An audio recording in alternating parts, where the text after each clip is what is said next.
Pete Buttigieg is brushing off homophobic comments made by conservative radio host Rush Limbaugh.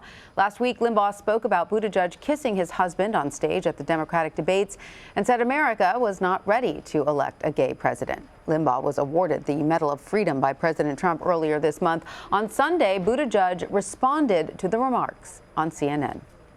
I love my husband. I'm faithful to my husband. On stage, we usually just go for a hug, but I love him very much. And I'm not going to take lectures on family values from the likes of Rush Limbaugh. Buttigieg finished the first two nominating contests in Iowa and New Hampshire with more delegates than any other Democratic candidate. But with the race heading towards significantly more diverse states, the former South Bend, Indiana mayor is facing questions over whether or not his momentum will continue to move forward. 2020 campaign reporter Jack Turman has been following Pete Buttigieg's campaign. He joins me now from Reno, Nevada. Jack, thank you so much for being with us. So on the debate stage, Buttigieg has spoken about sometimes feeling like a stranger in his own country. What does he mean by that, and how has he handled attacks on his identity?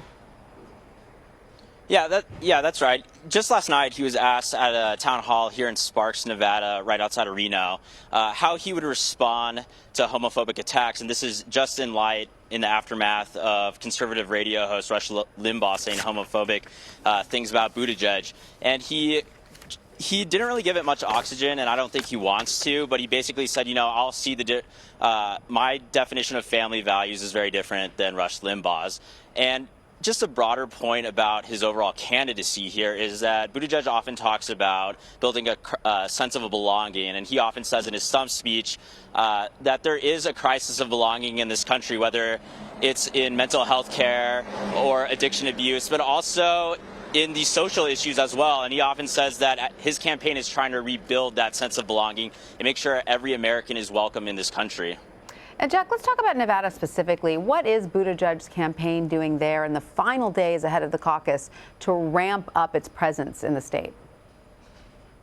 Yeah, after two very strong performances in Iowa and New Hampshire, Buttigieg's campaign announced that they're ramping up staff here quickly after the first two nominating contests. He has now 100 people on the ground here in Nevada, and nearly 80 of those are focused on organizing, they say, and he's also been hitting the airwaves. Recently, he released an ad that kind of draws the differences between him and Vermont Senators Bernie Sanders, specifically on health care. A big point here in Nevada is the culinary union. It's a huge union with a lot of members, and he is arguing that union members don't want their health care taken away that they've negotiated for. And under his health care plan, Medicare for All Who Want It, you could opt into a public plan, or if you like your insurance, your private insurance, you could stay on it. And that's a very notable contrast between Buttigieg and Vermont Senator Bernie Sanders, whose plan is Medicare for All, and then that would basically eliminate private health insurance. So that's something to keep an eye on. And recently he also went up with a Spanish language TV ad to kind of appeal and let his message of unity known to all communities here in Nevada. And obviously Buttigieg did very well in Iowa and New Hampshire.